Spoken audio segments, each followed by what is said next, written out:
This is day 66. Please join me as we continue with our daily Bible readings. The Book of Judges, Chapter 1. Now after the death of Joshua, it came to pass that the children of Israel asked the Lord, saying, Who shall be first to go up for us against the Canaanites, to fight against them? And the Lord said, Judah shall go up. Indeed, I have delivered the land into his hand. So Judah said to Simeon, his brother, Come up with me to my allotted territory, that we may fight against the Canaanites. And I will likewise go with you to your allotted territory. And Simeon went with him. Then Judah went up, and the Lord delivered the Canaanites and the Perizzites into their hand. And they killed 10,000 men at Bezek. And they found Adoni-Bezek in Bezek, and fought against him. And they defeated the Canaanites and the Perizzites. Then Adoni-Bezek fled, and they pursued him, and caught him, and cut off his thumbs and big toes. And Adoni-Bezek said, 70 kings with their thumbs and big toes cut off used to gather scraps under my table. As I have done, so God has repaid me. Then they brought him to Jerusalem, and there he died. Now the children of Judah fought against Jerusalem and took it. They struck it with the edge of the sword, and set the city on fire. And afterward, the children of Judah went down to fight against the Canaanites, who dwelt in the mountains, in the south, and in the lowland. Then Judah went against the Canaanites, who dwelt in Hebron. Now the name of Hebron was formerly Kirjath Arba, and they killed Sheshai, Ahiman, and Talmai. From there they went against the inhabitants of Debir. The name of Debir was formerly Kirjath Sepher. Then Caleb said, Whoever attacks Kirjath Sepher and takes it, to him I will give my daughter Achsah as wife. And Othniel, the son of Kenaz, Caleb's younger brother, took it. So he gave him his daughter Achsah as wife. Now it happened, when she came to him, that she urged him to ask her father for a field. And she dismounted from her donkey, and Caleb said to her, What do you wish? So she said to him, Give me a blessing, since you have given me land in the south. Give me also springs of water. And Caleb gave her the upper springs and the lower springs. Now the children of the Kenite, Moses' father-in-law, went up from the city of palms with the children of Judah into the wilderness of Judah, which lies in the south near Arad. And they went and dwelt among the people. And Judah went with his brother Simeon, and they attacked the Canaanites who inhabited Zephath, and utterly destroyed it. So the name of the city was called Hormah. Also, Judah took Gaza with its territory, Ashkelon with its territory, and Ekron with its territory. So the Lord was with Judah, and they drove out the mountaineers, but they could not drive out the inhabitants of the lowland, because they had chariots of iron. And they gave Hebron to Caleb, as Moses had said. Then he expelled from there the 3 sons of Anak. But the children of Benjamin did not drive out the Jebusites who inhabited Jerusalem. So the Jebusites dwell with the children of Benjamin in Jerusalem to this day. And the house of Joseph also went up against Bethel, and the Lord was with them. So the house of Joseph sent men to spy out Bethel. The name of the city was formerly Luz. And when the spies saw a man coming out of the city, they said to him, Please show us the entrance to the city, and we will show you mercy. So he showed them the entrance to the city, and they struck the city with the edge of the sword. But they let the man and all his family go. And the man went to the land of the Hittites, built a city, and called its name Luz, which is its name to this day. However, Manasseh did not drive out the inhabitants of Beth Shean and its villages, or Taanach and its villages, or the inhabitants of Dor and its villages, or the inhabitants of Ibleam and its villages, or the inhabitants of Megiddo and its villages, for the Canaanites were determined to dwell in that land. And it came to pass, when Israel was strong, that they put the Canaanites under tribute, but did not completely drive them out. Nor did Ephraim drive out the Canaanites who dwelt in Gezer. So the Canaanites dwelt in Gezer among them. Nor did Zebulun drive out the inhabitants of Kitron, or the inhabitants of Nahalal. So the Canaanites dwelt among them, and were put under tribute. Nor did Asher drive out the inhabitants of Akko, or the inhabitants of Sidon, or of Alab, Akzib, Helba, Aphik, or Rehob. So the Asherites dwelt among the Canaanites, the inhabitants of the land, for they did not drive them out. Nor did Naphtali drive out the inhabitants of Beth-Shemesh, or the inhabitants of Beth-Anath, but they dwelt among the Canaanites, the inhabitants of the land. Nevertheless, the inhabitants of Beth-Shemesh and Beth-Anath were put under tribute to them. And the Amorites forced the children of Dan into the mountains, for they would not allow them to come down to the valley. And the Amorites were determined to dwell in Mount Heres, in Ajalon, and in Shaalbim. Yet when the strength of the house of Joseph became greater, they were put under tribute. Now the boundary of the Amorites was from the ascent of Akrabim, from Selah, and upward. Judges, chapter 2. Then the angel of the Lord came up from Gilgal to Bochim, and said, I led you up from Egypt, and brought you to the land of which I swore to your fathers. And I said, I will never break my covenant with you. And you shall make no covenant with the inhabitants of this land. You shall tear down their altars, but you have not obeyed my voice. Why have you done this? Therefore I also said, I will not drive them out before you, but they shall be thorns in your side, and their gods shall be a snare to you. So it was, when the angel of the Lord spoke these words to all the children of Israel, that the people lifted up their voices and wept. Then they called the name of that place Bochim, and they sacrificed there to the Lord. And when Joshua had dismissed the people, the children of Israel went each to his own inheritance to possess the land. So the people served the Lord all the days of Joshua, and all the days of the elders who outlived Joshua, who had seen all the great works of the Lord, which he had done for Israel. Now Joshua, the son of Nun, the servant of the Lord, died when he was 110 years old, and they buried him within the border of his inheritance at Timnath-Heres, in the mountains of Ephraim, on the north side of Mount Gaash. When all that generation had been gathered to their fathers, another generation arose after them, who did not know the Lord, nor the work which he had done for Israel. Then the children of Israel did evil in the sight of the Lord, and served the Baals. And they forsook the Lord God of their fathers, who had brought them out of the land of Egypt. And they followed other gods from among the gods of the people, who were all around them. And they bowed down to them, and they provoked the Lord to anger.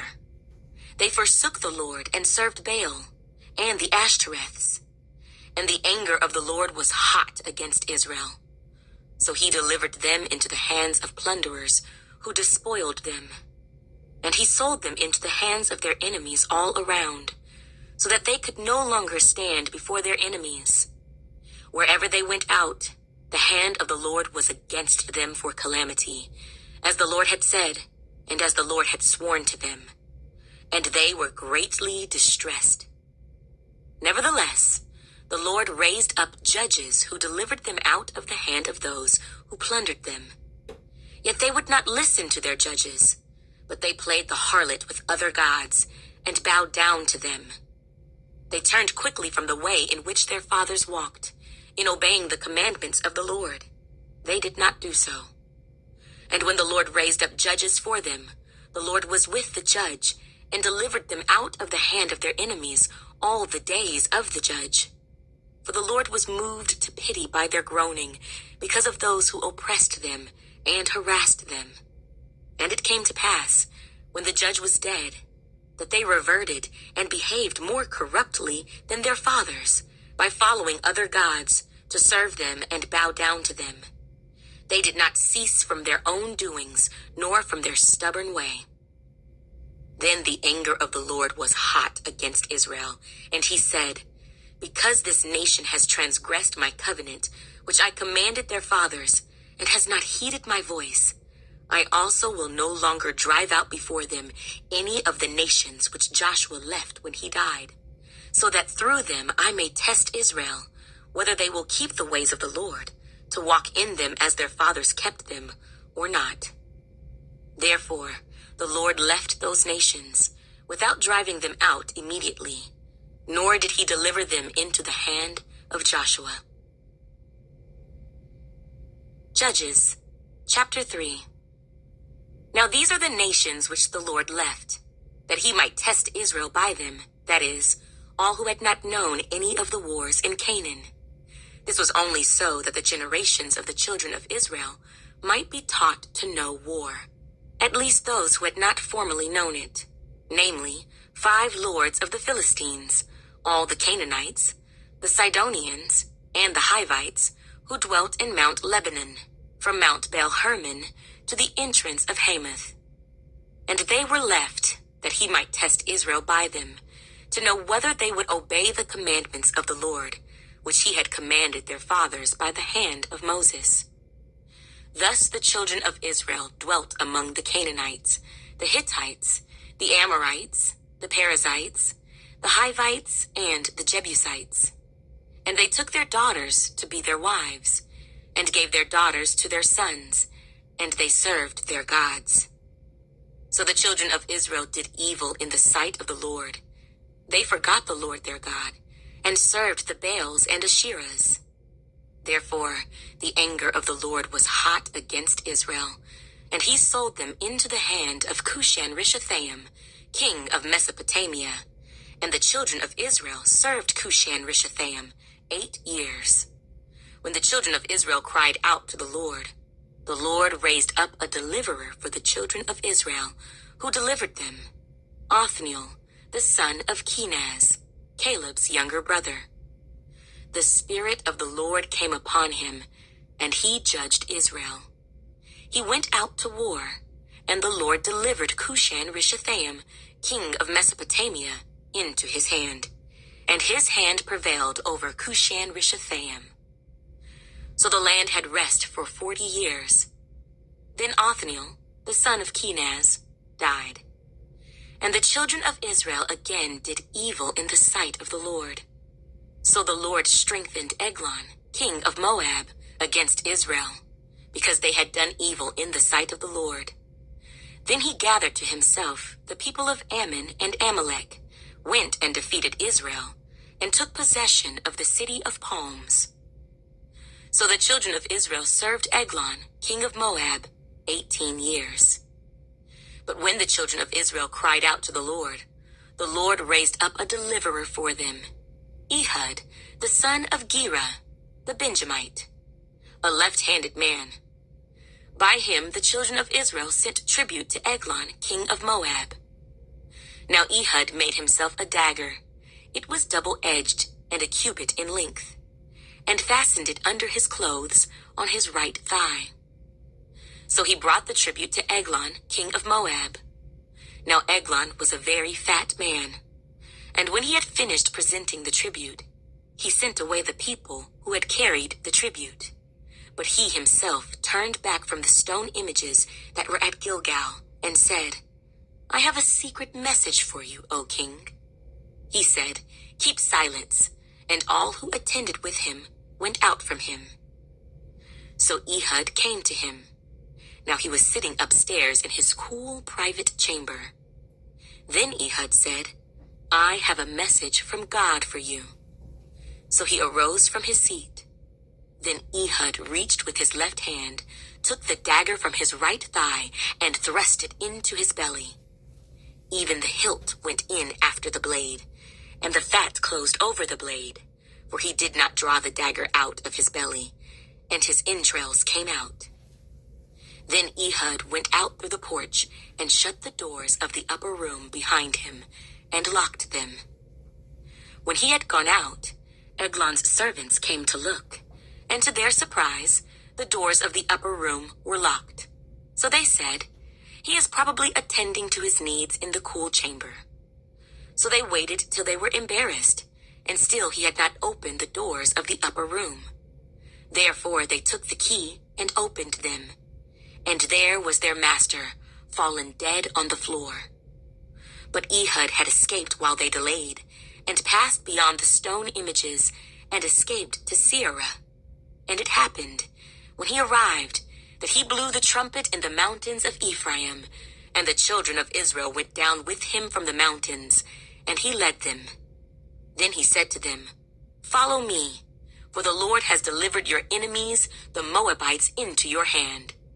So they went down after him, seized the fords of the Jordan leading to Moab, and did not allow anyone to cross over. And at that time, they killed about 10,000 men of Moab, all stout men of valor. Not a man escaped.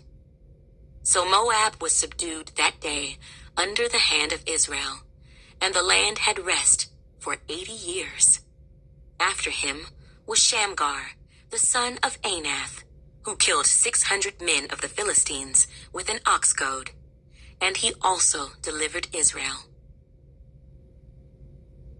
Judges, chapter 4. When Ehud was dead, the children of Israel again did evil in the sight of the Lord. So the Lord sold them into the hand of Jabin, king of Canaan, who reigned in Hazor. The commander of his army was Sisera, who dwelt in Harosheth Hagoyim. And the children of Israel cried out to the Lord, for Jabin had 900 chariots of iron, and for 20 years he had harshly oppressed the children of Israel. Now Deborah, a prophetess, the wife of Lapidoth, was judging Israel at that time. And she would sit under the palm tree of Deborah, between Ramah and Bethel in the mountains of Ephraim. And the children of Israel came up to her for judgment. Then she sent and called for Barak, the son of Abinoam, from Kedesh in Naphtali, and said to him, "Has not the Lord God of Israel commanded, go and deploy troops at Mount Tabor, take with you 10,000 men of the sons of Naphtali and of the sons of Zebulun, and against you I will deploy Sisera, the commander of Jabin's army, with his chariots and his multitude at the river Kishon, and I will deliver him into your hand?" And Barak said to her, "If you will go with me, then I will go. But if you will not go with me, I will not go." So she said, "I will surely go with you. Nevertheless, there will be no glory for you in the journey you are taking, for the Lord will sell Sisera into the hand of a woman." Then Deborah arose and went with Barak to Kedesh. And Barak called Zebulun and Naphtali to Kedesh. He went up with 10,000 men under his command, and Deborah went up with him. Now Heber, the Kenite, of the children of Hobab, the father-in-law of Moses, had separated himself from the Kenites, and pitched his tent near the terebinth tree at Zaanaim, which is beside Kedesh. And they reported to Sisera that Barak, the son of Abinoam, had gone up to Mount Tabor. So Sisera gathered together all his chariots, 900 chariots of iron, and all the people who were with him, from Harosheth Hagoyim to the river Kishon. Then Deborah said to Barak, "Up, for this is the day in which the Lord has delivered Sisera into your hand. Has not the Lord gone out before you?" So Barak went down from Mount Tabor with 10,000 men following him. And the Lord routed Sisera and all his chariots and all his army with the edge of the sword before Barak. And Sisera alighted from his chariot and fled away on foot. But Barak pursued the chariots and the army as far as Harosheth Hagoyim, and all the army of Sisera fell by the edge of the sword. not a man was left. However, Sisera had fled away on foot to the tent of Jael, the wife of Heber the Kenite. For there was peace between Jabin, king of Hazor, and the house of Heber the Kenite.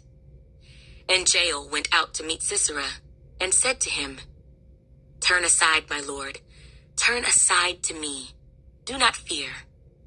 And when he had turned aside with her into the tent, she covered him with a blanket. Then he said to her, "Please, give me a little water to drink, for I am thirsty." So she opened a jug of milk, gave him a drink, and covered him. And he said to her, "Stand at the door of the tent, and if any man comes and inquires of you, and says, 'Is there any man here?' you shall say, 'No.'" Then Jael, Heber's wife, took a tent peg and took a hammer in her hand, and went softly to him and drove the peg into his temple, and it went down into the ground, for he was fast asleep and weary. So he died. And then, as Barak pursued Sisera, Jael came out to meet him and said to him, "Come, I will show you the man whom you seek." And when he went into her tent, there lay Sisera, dead with the peg in his temple. So on that day, God subdued Jabin, king of Canaan, in the presence of the children of Israel. And the hand of the children of Israel grew stronger and stronger against Jabin, king of Canaan, until they had destroyed Jabin, king of Canaan.